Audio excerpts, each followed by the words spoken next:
and waste valuable time. I thought he was going to bring up this could be a trap, and considering how many times they get friggin' trapped, wouldn't surprise me. Hey everybody, welcome back to the Stoneface Reactions. I'm Theta, and we are back in another episode of Voltace 5. We of course come back with the board. There we go, and with the board comes the board changelog. In this case I've added Nakamura and Kaori. I have also, of course, marked Nakamura as dead. I put a purple line between Nakamura and Kaori because I believe that was a relationship at play there. And of course, she shows up at the end to toss flowers for him after his death. But otherwise, I tied them into the Voltace 5 team because technically they were both staff members, and even though he got fired by the end, I believe the reconciliation that happens at the end is enough to consider them parts of the team by the end of the episode. But yeah, that's the board. Otherwise, of course, I have notes about episodes 33 and 34. I'd say that this is potentially the second worst fake Professor Go. Obviously, the voice-only one that Zool brought has to be worse than the unmoving hologram that doesn't even talk. I gotta say, I'm disappointed with the Skull ship. My first exposure to it was someone showing me a clip of Voltace 5 Legacy, and I thought it looked amazing. Here we are, near the end of the show, and what has it really ever done?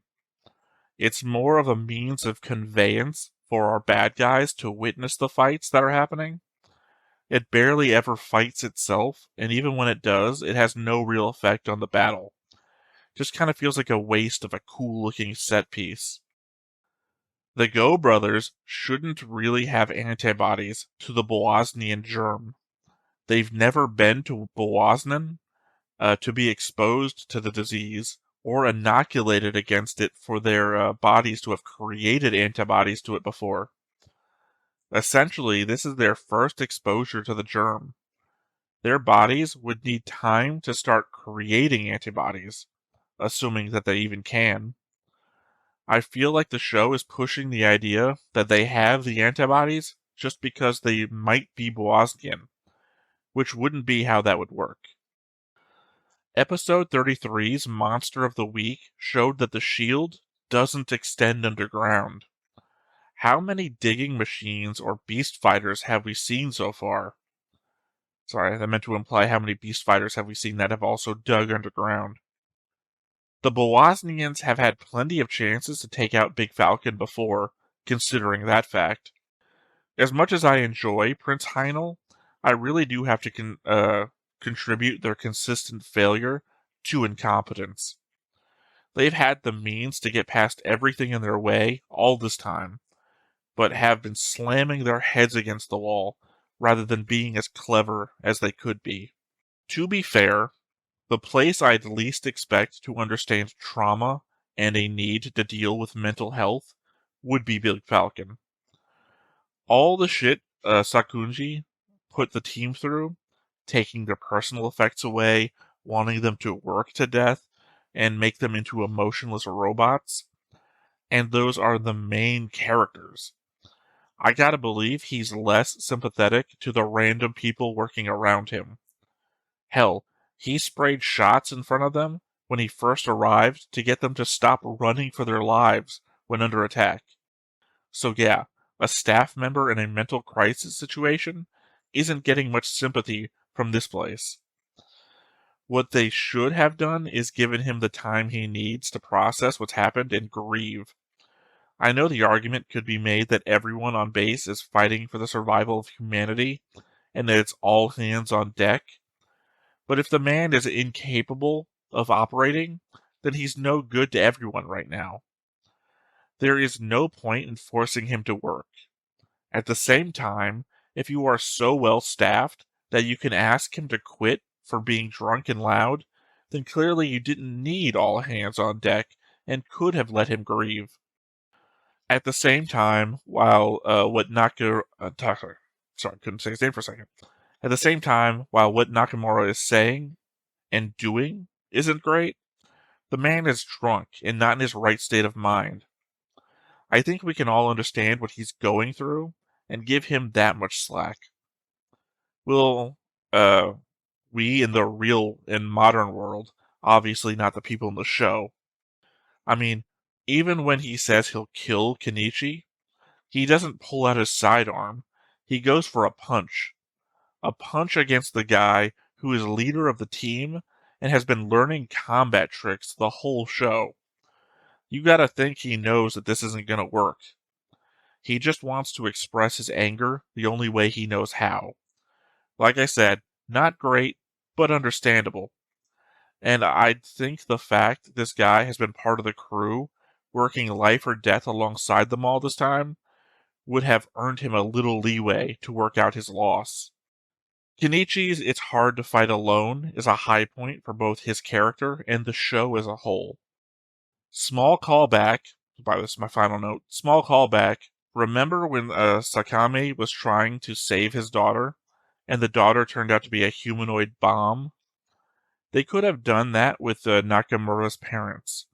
Dropped them in, made him feel his grief, and then when everyone piled around, donate them. Donate them? Detonate them. Sorry, my brain. Hell, they probably would have brought the bodies inside. We know from previous Professor Go fakes that they don't always scan a person for being a robot. Anyway, those are all of my notes from the last 2 episodes, so I said let's go ahead and hop on in and see if we continue our serious streak, or if they give us another Monster of the Week. But before we get started, make sure that you hit the like button, hit that subscribe button, comment down below to feed that algorithm. On top of all that, if you want to watch more shows like this, unfiltered, uncensored, and uncut, as well as some early access stuff, you can check it out over on the Patreon. It's just $5 a month, but hey, no pressure. There's zero pressure in order to do that. It's just a little bit of extra support, and it would be greatly appreciated. Personally, I'm hoping that we carry the train for the last, 4 episodes? No, 6 episodes. 5 episodes. Technically we're on 35, there's 40. I'm hoping we carry the train of seriousness onto the last 5 episodes. Because when the show wants to be serious, it can be really good at it. But unfortunately, it always feels that need to sell one more toy robot thing. And they put I think we had this commentary last time, where we had a very serious episode, and then, a bug fight at the end. That we can have these very serious themes, and then have to ruin it for the show needing to sell a toy.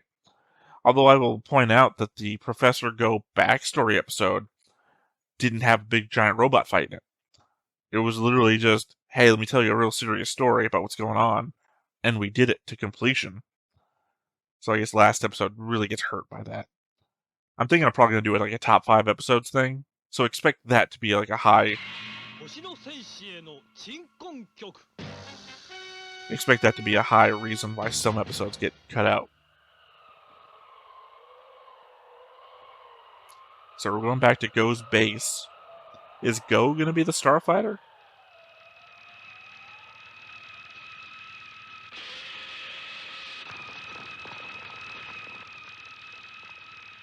We need the base to be bigger? What's going on here?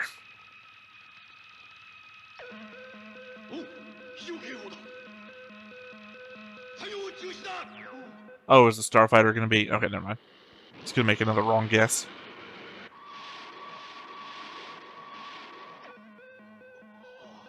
They had a giant door that hid them from view anyway.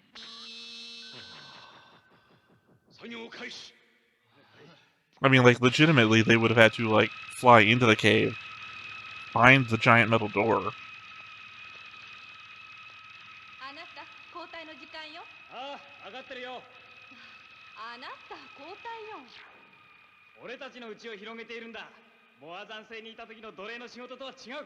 You are Boasnian.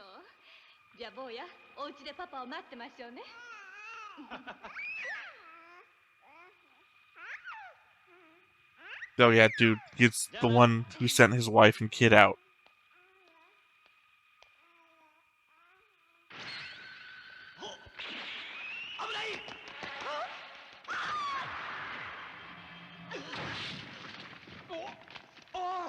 Better his arm than his back, is what I'll say. 心配するな。坊やは無事だ。よかった坊や。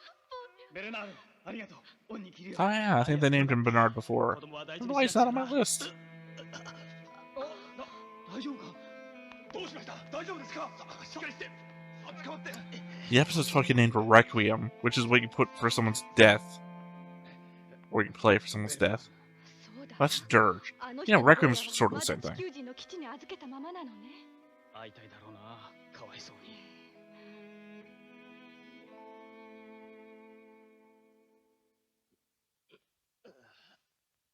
Again, though, he's like, we gotta do this or the Bosnians will come. It's like if I said, we gotta hurry, the humans are on their way. And it's like, we are human. What are you talking about? ハイネルに発見されるからかね。違います。そういうゴー博士、あなたご自身が父とこの別れを身をもって耐えていらっしゃるからです。 Being reminded of what you not getting in contact with your kids.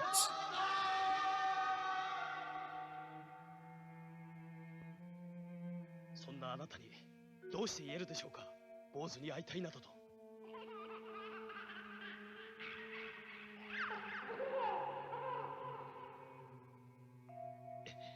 I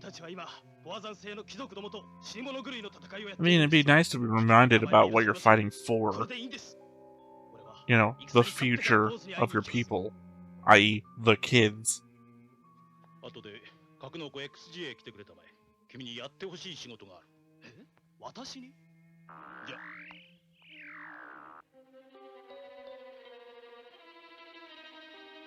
和団の裏切り者めらはまだ尻尾を表さぬか。 I mean, you're literally combing the entire Earth.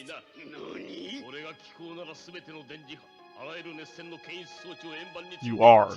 You literally are. The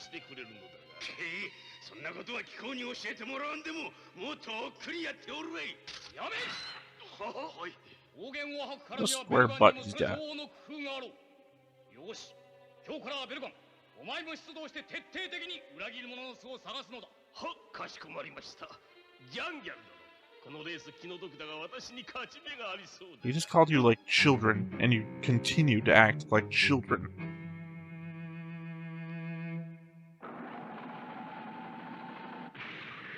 プラズマイオンエンジンをこの小型機に取り付けたのですか。エンジンの容量が小さいから高メカほどのスピードはないが、円盤の追跡を振り切るには十分だろう。それで私の仕事というのは？うん。 I'm sorry, is this your office? Is this what you wanted to show him? I thought to show you like a hologram of the kids or something. どこへ行ってもよろしいんですか？ああ、構わんよ。マッハ25のスピードなら地球上のどこであろうと隣も同然だ。たとえそれがファルコンであろうとな。ファルコン。 Again, Professor Go steadfast against seeing his own family. Really pushing Bernard to see his family, though. Even though Bernard has expressed the same commitment. お礼を申し上げます、ゴー博士。そんなものを言われる覚えはないな。テスト飛行は重要な任務だから君に頼んだんだよ。長い通信は危険だ。電波を切るぞ。はい。奥さんと親によろしくな。 But not to my own. 25でファルコンだ。坊主、行くぞ。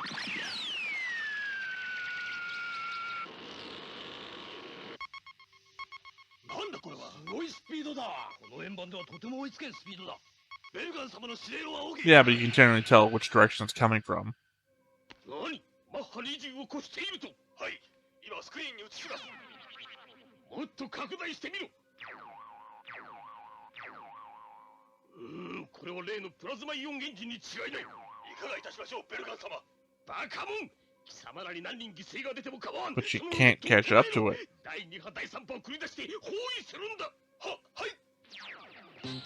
Oh, we know what kind of salute was happening off screen there.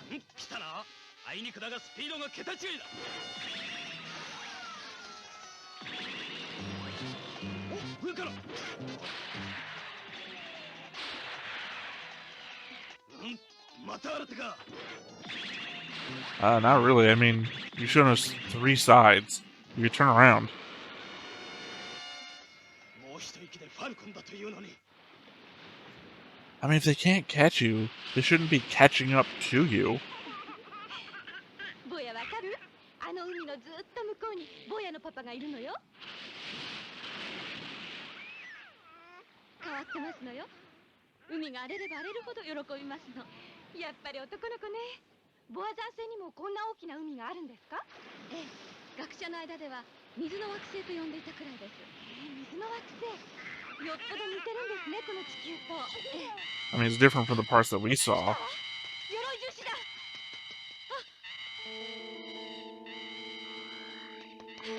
どんなやつ、今度の重視は？いや、まだ重視は現れていない。じゃあ、あの警報は何の？見ろ、めぐみ、あの飛行メカを。まあ、すごいスピードね。 I would argue that the saucers that you're looking at ケンイチたちのお父さん。 is a sign of an enemy. 父さんの仲間に違いなか。一体誰が乗ってるのかしら。今ロケットの中へ呼びかけてるところだ。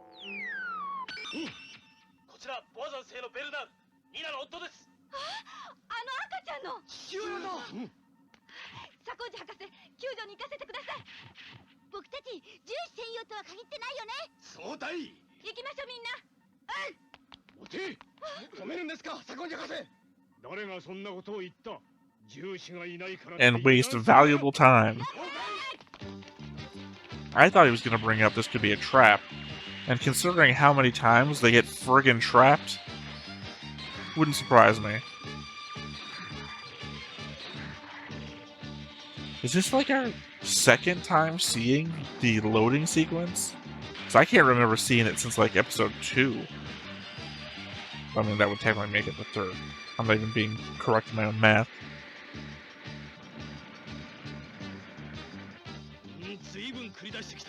You know, for being so much incredibly faster than they are, he's like only keeping pace with them.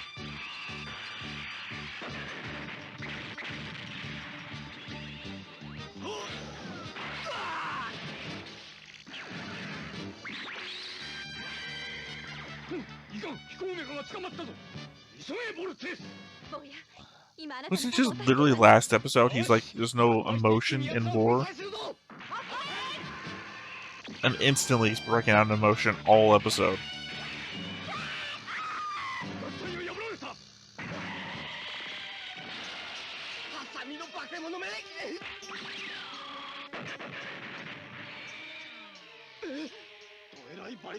I think we've done this before.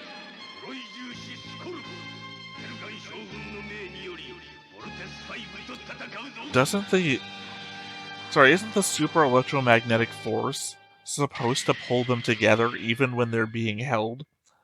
I feel like we had like a vulture or a hawk or whatever beast machine like that that held two of the machines in its arms. And the electromagnetic force pulled them together when they tried to form.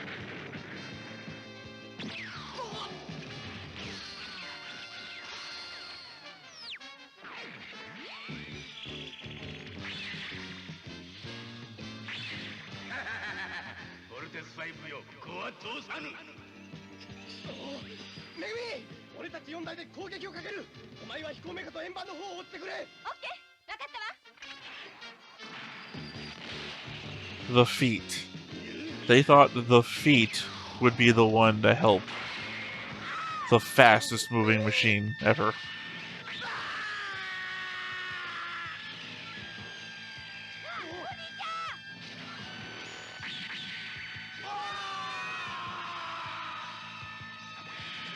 Kind of doing a top spin there. They could do that other maneuver that we spent a whole episode learning.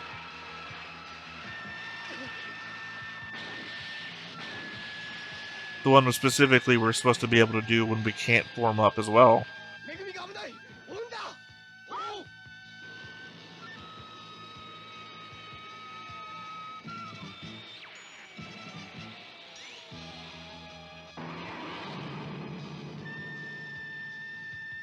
Also, you know, when did Bergman get his own, like, island submarine thing? It's like the Bosnians have infinite resources on Earth and still can't defeat anybody.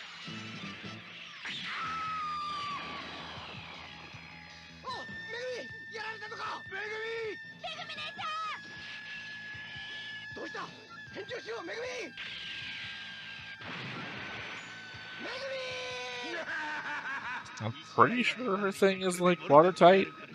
I know it's not the underwater one. That'd be Hiyoshi's.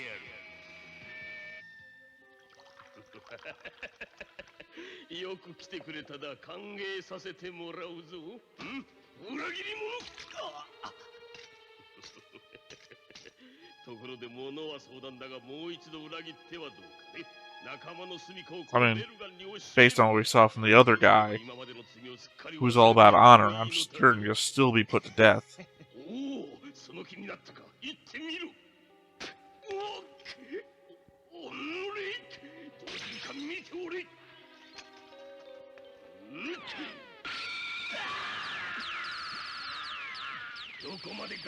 I have to imagine that Bergen, one thing Bergen doesn't want to do is take his suit off to clean himself because he becomes the most vulnerable.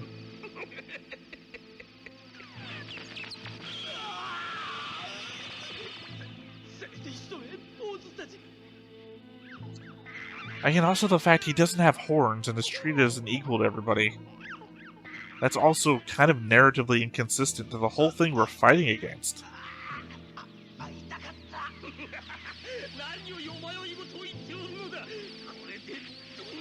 So what do you mean, shut up? You want him to talk.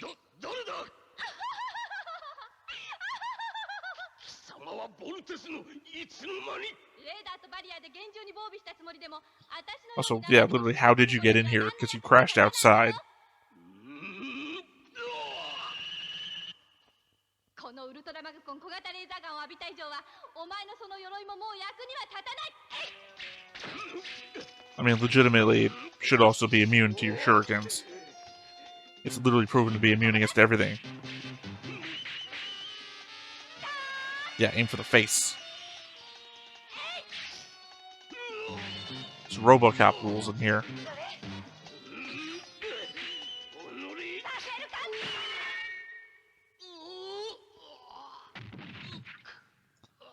One, how the fuck did that work? We spent a whole episode proving how invulnerable the armor is. He's not finished. It's a fake out.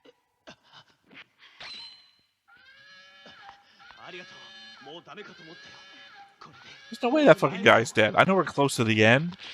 That's pretty bullshit for them to go out. I'm glad Megumi is getting some fucking wins. There we go.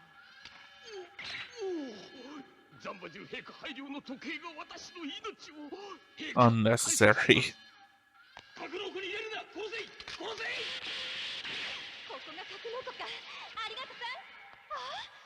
Any chance Megumi gets a chance to, like, be a badass on foot, I'm all about.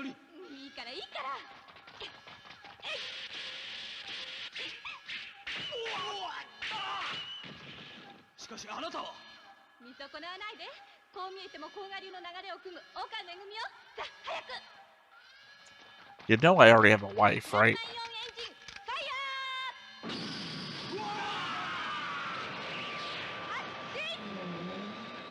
Definitely not being blown back by the ion engine. Being melted alive by the ion engine.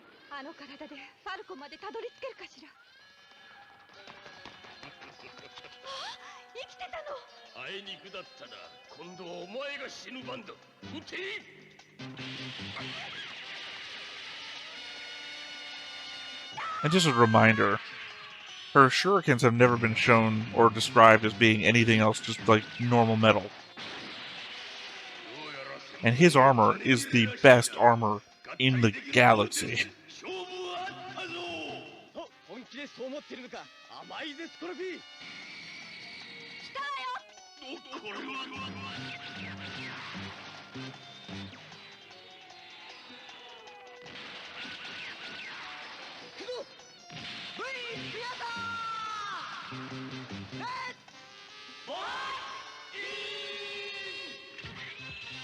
I was waiting to see if the music was going to play. And specifically, what's the reason that he's not using his claws to take two of the machines out of the loop now? No reason? Okay, cool. Because again, also remember, as we know, this happens in real time. The Scorpion Beast Machine is just watching this happen right now. I know there's supposed to be an element at play that the electromagnetism around them is supposed to like stop attacks from happening. But one, if Bergen made the thing, that means the Scorpion's armor is also that supreme armor stuff. Its name is, I can't remember. Which means it should be able to penetrate this. But also the fact that we also saw it work against it like moments ago in the episode.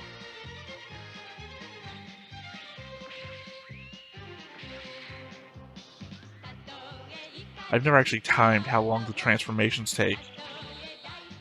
But the fact, again, they happen in real time.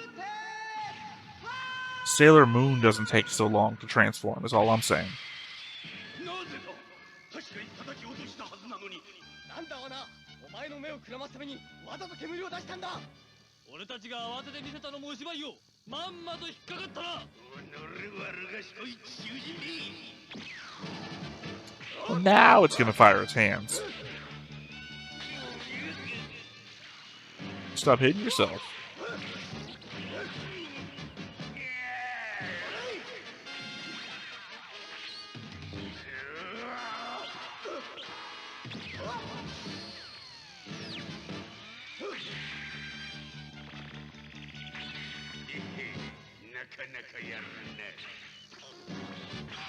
I wonder if this is another one of the Bosnian soldiers' brains being put into a beast machine. We've been doing that a bit lately.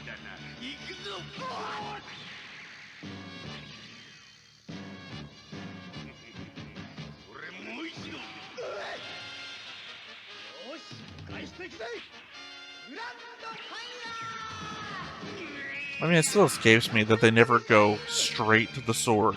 The sword, the thing that always works. The thing you recently upgraded.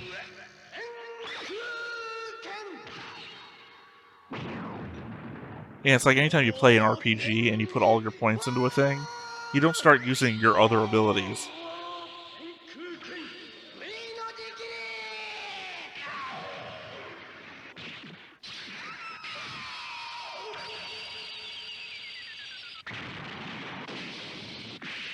See, the symmetry guy in me hates when they like cut down the middle first and then just go wildly with a V on the other direction. Should be shoulder to shoulder.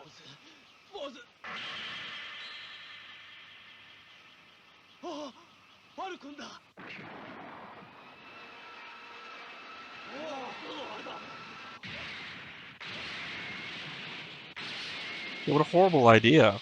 Feels like you ran out to the scene of the crash. I was worried. I was worried he was going to look out over the edge and he crashed into his own family.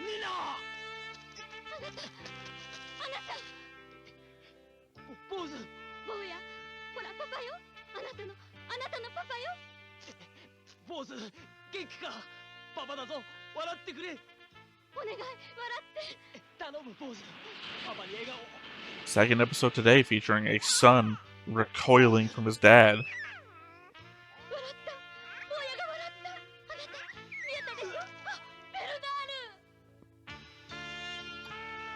Name of the episode was Requiem for a Starfighter.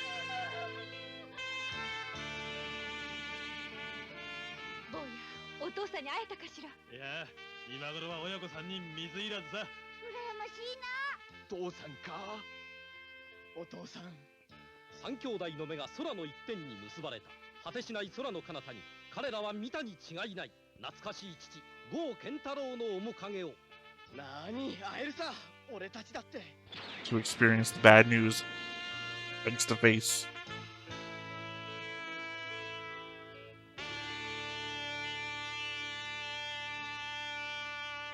As Voltes 5 flies off into one of those pictures you see in a hotel. I'll be honest, I don't know why Bernard's dead. I understand that he got like tortured up to the maximum degree. But he was able to escape the conflicts, fly his fighter all the way to Big Falcon. Like, maybe it was the crash? I don't... It just seemed like his death kind of comes out of nowhere, and it's a bit unsatisfying. Like, maybe they needed to play it up better after he got out of the machine. Like, I don't think I'm going to last that much longer, or I'm bleeding internally, or, something. But the fact that he also crawls out of the ship right after the crash.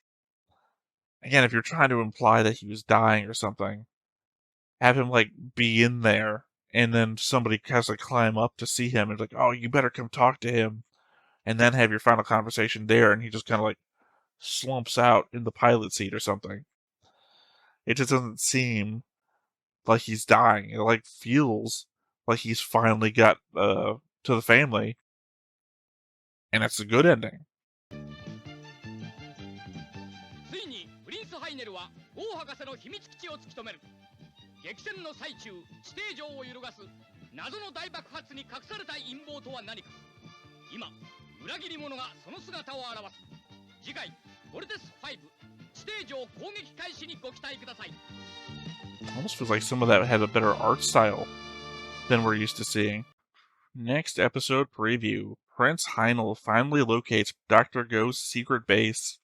In the midst of the fierce battle, a mysterious explosion shakes the underground castle. What is the conspiracy hidden in this? Now the traitor shows himself. Please look forward to the next episode of Voltes 5. The underground castle attack begins. Now, obviously, when I put the schedules together, I see the names of the episodes because I put them on the schedule. Sorry, voice crack there. I kind of assumed that the Voltes 5 team was going to be attacking the underground castle. Actually, it looks like they are. It looks like they are because it looks like they're flying in on it. But this seems like the conspiracy, a traitor. I don't know. See, the thing is, obviously, I think the new general would have to be the traitor. He's literally got a medal from the Emperor. We see him talking to somebody else. But the thing that I would instantly think would be Jangle, even though Jangle is like one of the most loyal guys. He's the one that Heinel has tortured the most amongst his most loyal guys. But clearly it's the new guy. The new guy who took Zul's place. Zul, the other traitor. It's like we have a boy band, and we need a bad guy for the boy band. And by bad guy, I mean the bad boy, rather. And we lost our last bad boy, so we're replacing them with another bad boy.